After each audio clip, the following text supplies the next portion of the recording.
people from ALS, thank you very much as well. Thank you. But in the meanwhile, while Joe was doing that, there's a very special celebrity here tonight. They have a birthday in the house, I believe. His name is Joe. Joe, where are you? No, his name is Vic. Vic, I'm sorry, Vic. That's okay. I'm Joe.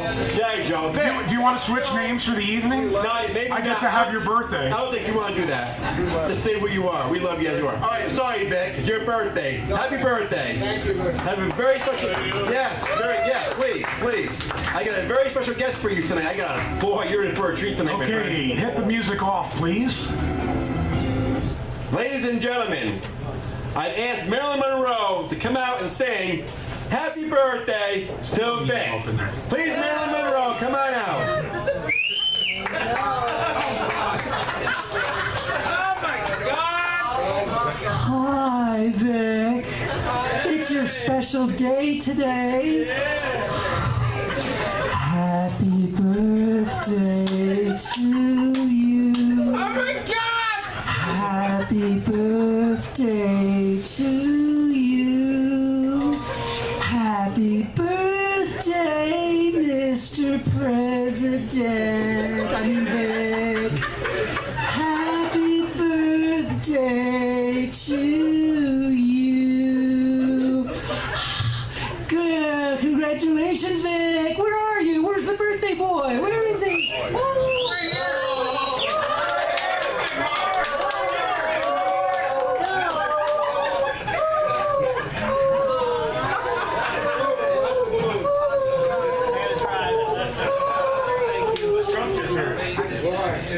Give it up for Marilyn Monroe, everybody. All right, guys, once again, if you got a sticker, make sure you stop by the register before the end of the evening to collect your prize. Without any further ado, Jerry Dymond. Thank you, Joe. And thank you all so much for helping out ALS. It's, like I said, it's going for a great cause. And I thank you very much. Appreciate it very much. We all do. Thank you. Give it up for yourself, please. Please. Thank you. Thank you. All right, so, are you ready for your next act? 44. All right. That was amazing. I could never pull that off. I know my brother one time dated a woman, but it was actually a guy. He hasn't been the same since. He's been in therapy for 25 years. All right, our next performer coming up. This guy is the creator of Seinfeld and The Simpsons. Give it up for Will Phillips, everybody. Keep it going for Jerry Dymond. That's a great comedian name, man. Boy, what an interesting way to spend a Saturday, huh? Thanks for coming out, everybody. This is great. You know, it's been kind of a long drive in from the Utica area. I was talking with Cortland and Brendan. We got into a big heated discussion. I want to throw this question out at you. Let's say you were stranded on an island, right? And you can only bring one, okay? You can only bring one Dave Matthews album. How would you kill yourself? I can't think of anything worse than that, man. So, thanks for hanging out. It's fun to do this at times. It's a good time. I'll tell you a little bit about me since you asked. I'm about to turn 35 in a couple of weeks, and I've never been married, never had kids, any of that stuff. And but I'm from a real small town. It's even smaller than Utica. Actually, one of my oldest friends from high school is still here. He's over. He came tonight. Hey, how you doing, Mike? Mike knows what I'm talking about. It's a real small town. Everyone kind of knows each other's business and all that stuff, And so here I am, this guy, 35 years old, never been married, no kids, thin, slender, handsome. They talk, right? They're like, who's this guy? Sounds like he might be happy. Well, yeah, man, I'm not complaining. Not complaining at all. I got a lot of extra expendable income that you probably don't have. That's cool, though. I just know that I can't have kids. I'm not irresponsible, man. I'm like a 35-year-old man-child, dude. Like, I still put, posters on the wall. I like them. I like posters, I don't even know what a Roth account is. No idea. I'm not even brand loyal to a deodorant yet. It's really embarrassing. Just whatever's on sale is what I get. The kids are into some weird shit these days. I don't like it, man. LARPing. Have you heard of LARPing? It stands for live action role playing. And so what this is these guys will dress up, these kids will dress up as like, you know, wizards and knights and shit, and they'll go and they'll like do these pretend battles and like cast like fake spells on each other and stuff and dress up and wield swords and stuff. It's a little wacky, but I got some tips for you. If you're ever thinking about checking out one of these LARPing events, it turns out you can go to any LARPing event in the country and take the entire kingdom in seconds with a real gun. They don't put up much of a fight at all, man. All right, King Eugene, give me that potion. Bang, bang, bang. They don't bat an eyelash. They hand it right over. It's real nice. But I live with my girlfriend now. It's kind of like we're married. I've been in a relationship with the same girl for a while. When I say it's kind of like we're married, what I mean is we don't really have sex that often. If I'm gonna get candid there, but she wanted to get a cat. And I'm fine with that. I'm not anti-cat. People forget, like, I think it's kind of stupid how people like take these hard stances on like dog versus cat. Like, I'm dog and cat. You could like both, okay? It's just, you can just like animals and hate people, all right? That's what I'm at. But it wasn't a regular cat we got. We got one of those hairless Sphinx cats. Familiar with it? Yeah. This thing is just a real treat, man. Petting this thing, it's like bunching up your grandpa's forehead. It's like a real unbelievable experience. Yeah. I don't know if any of you guys have ever shaved their scrotum or not, but it's kind of similar to that. And if you have shaved your scrotum, I don't know if you ever looked at your freshly shaven scrotum and thought to yourself, you know, this looks and feels fantastic, but you know what would make this even better? As if this could jump on all my tables and knock over all my picture frames. That would be... That's an ideal pet for me. I like it, man. I've warmed up to it. It's an acquired taste, this little creature. I like it. I was a little worried because those specialty breeds, sometimes they get like health problems and stuff. Like my dad's got this like purebred Maltese dog, and he spent like $20,000 keeping this thing alive, man. I'm like, I'm not into that, dude. If this cat gets a cold, it's going in the trash, man. But it turns out you don't have to take these things to the vet at all, man. All you need to do is hold them up to a bright light. Pretty translucent. Wow, it looks like everything's in order here. All the organs, I can see them. I don't see any hairballs there.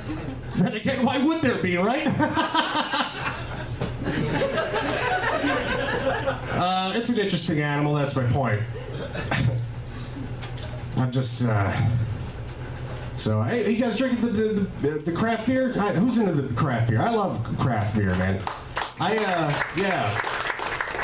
Winter Circle's fantastic. That's what I'm drinking now. I do a little trivia night at Woodland, so I got they're kind of close to me. I think they do a good product.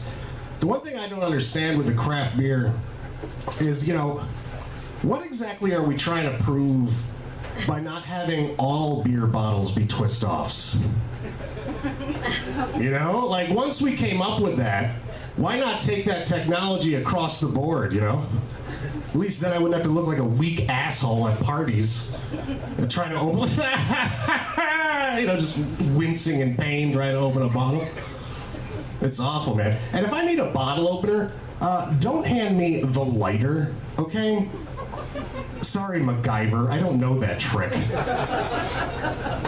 What am I supposed to do, burn the goddamn thing open? Sorry, I wasn't in a frat. I don't know that one. I don't know. But I've been my day job. I run a bar trivia night. We started in one location, now we're in 10, which is weird. I know it's kind of cool to be not wearing a suit for a job. I like that. But I gotta write a lot of trivia questions. It's a ton of trivia I gotta write. It takes, people think that like if you're a writer of trivia, a lot of trivia, you must know a lot of things. But I don't know a whole lot of stuff, man. I'm kind of dumb, if you want to know the truth of it. For the longest time, I thought, that movie, The Grapes of Wrath? For the longest time, man, I thought that was a sequel to Attack of the Killer Tomatoes. It's not. I mean, it sounds like it. It sounds like it'd be one of those homicidal fruit films that was all the rage in the 70s, but it's not that. 12 Angry Men, you ever hear of that film? Yeah, it's like a courtroom thing. Courtroom. I thought it was about 12 guys trying to split the check at Texas Roadhouse, because they don't like that at all. They don't like that. But I do learn some things. Learned a couple of interesting facts along the way or throughout the years. Here's one you may not know. Did you know that every time you hold in a fart, John Goodman does one for you? That's pretty nice. Pretty nice of the guy. Pretty charitable man. Here's one you may not know. Did you guys know that 4 out of 5 midgets make 2 people? Yeah. Huh? Pretty interesting. Stack one on top of the other, they count as one in the census. Let's see, what else? Oh, did you guys know that 100% of guys over the age of 40 wearing braces will kidnap you? I didn't know it was that high. They're pretty creepy, but I didn't know it was that high. Yeah, man. I'm glad I'm doing the trivia because I've had some busts of jobs before. I've had jobs I've hated. I was fired from my last job. I was a taste tester for Jelly Belly jelly beans. Yeah, and I thought that job was going to be awesome. Because this is a company that could make a jelly bean taste like anything, you know, like a toasted marshmallow, pear, what have you. But I didn't know that I'd be tasting the latest flavor exclusively. Apparently they made one that tastes just like defeat. 2 years of that'll take its toll, man. Every day at work, it was just...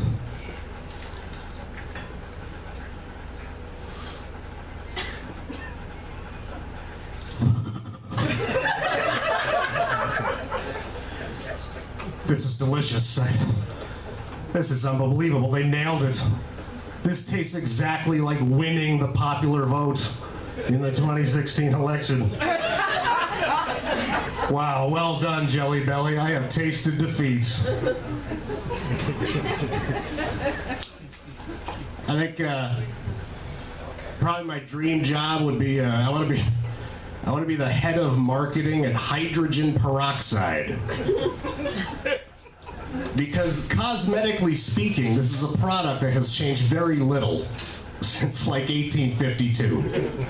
You know, they probably just meet like once every 10 years and say, all right, everybody, does anyone have any real ideas on how to jazz up hydrogen peroxide, or are we all still cool with brown bottle, white cap? Pretty much been working for us since James Polk was in office. If it ain't broke, don't fix it, I guess. I'm over this winter. I'm just tired of it. Tired of it. It gets dark at like 2 p.m. It's awful.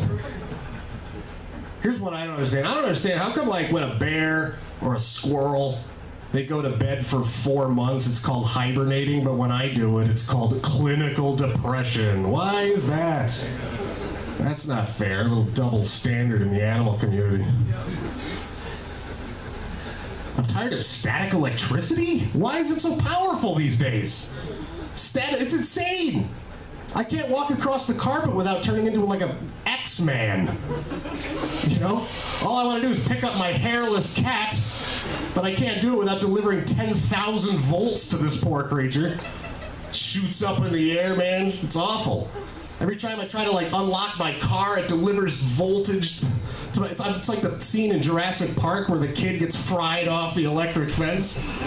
Every single time, man, during the winter. What is up with the static, man? I don't like it. Anyone on antidepressants here? Let's get down. Let's talk. Hey, what do you want? What do you want? Let's talk about it. Which one do you got? You got Cymbalta? No, I'm Zoloft. How many milligrams Zoloft? 50. Yeah? 50 milligrams? Lightweight. I'm at a point now where I've tried so many antidepressants I can now tell them in a blind taste test. For example, Paxil's got kind of like a dark, nutty aftertaste. There's some real nice cherry undertones in there. Celexa pairs nicely with like a chicken or a fish dinner. Crying really opens up that bouquet.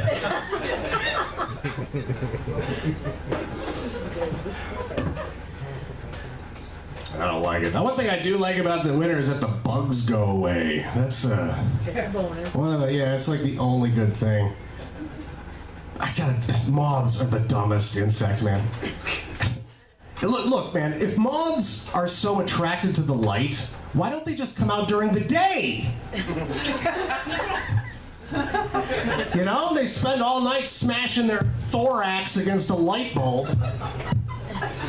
But then they go to sleep when the brightest thing in the universe comes out. It's like moving the Phoenix to be closer to the ocean. It doesn't make any sense.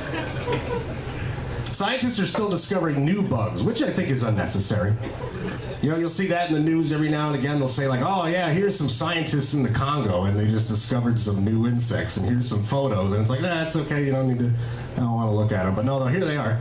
And it's like, oh yeah, here's this new, it's never good news. It's like, oh, here's this new 80-pound spider that's invisible. And it likes to make its nest directly over your bed. Oh, good. Terrific. Thanks for discovering that. Oh, that's not all. We also found this 6-foot cockroach that's constantly on fire. What? Why did you find that? Oh, yeah, and here's this new albino grasshopper that can actually shout racial epithets. Like, how is that even possible? Why are you discovering that? Look, if you're a scientist in the Congo and you stumble upon what you think might be a new species, don't study it, step on it. You know? No more scientists in the Congo unless they're going to be armed with cans of Raid, man. That's what I say. The one thing I do like, I like Christmas carols. I like Christmas carols. My favorite Christmas carol of all time is probably the 12 Days of Christmas. Because this song is sheer madness, man. Because there's something about the way the song is structured that a lot of people miss. And that's that the number of gifts being given away by the true love is way more than you think. Because here's how the song goes.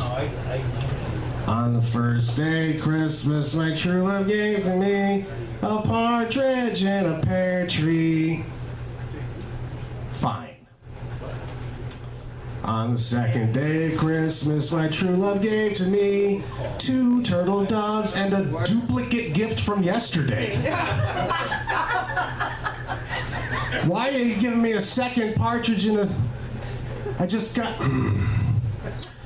On the third day of Christmas, my true love gave to me 3 French hens, 2 additional turtle doves, and yet another partridge in it. What is happening here? We're only on day 3 and we're already up to 10 fucking birds. What, are we opening up an aviary here, for God's sakes? Look, I crunched the numbers. This is the total number of birds we got at the end of this song, all right? You got 12 partridges and 12 pear trees, 22 turtle doves, 30 French hens, 27 calling birds, 42 geese a-laying, 42 swans a-swimming, for a total of 175 birds. Ladies and gentlemen, that's too many birds. And that doesn't even tell the whole story, man, because remember, those geese, they're a-laying. All right, guys, I want to thank you for coming out on a Saturday and spending your time with us. My name is Will Phillips. Have a great night. Thank you so much.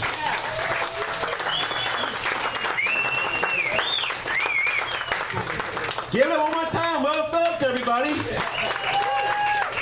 We have what a comment that came out tonight so far. We are not done yet. Oh, no, not by a long shot. Recently, you know, I'm not good at a lot of things, like sports. I'm not good at any sports. Anybody here good at sports? Yeah. I suck at a lot of things. Sports is one of them. I can't hit a baseball. I had a baseball one time, and the ball went around, and my gym teacher just bought this brand new truck, not even 24 hours old, busted his windshield. Oh, good. Oh, he's like, you're going to force me to retirement, Jerry. Second, I tried to play golf. No. Try to get ready for my golden years, you know? I can't play golf. Hit the ball, I thought it was a ball with a gas line. Almost blew up the whole field. Everybody get out! Bro, I made a lot of friends that day because they're like, all right, no school rest of the day, Jerry, thank you. Early in the morning.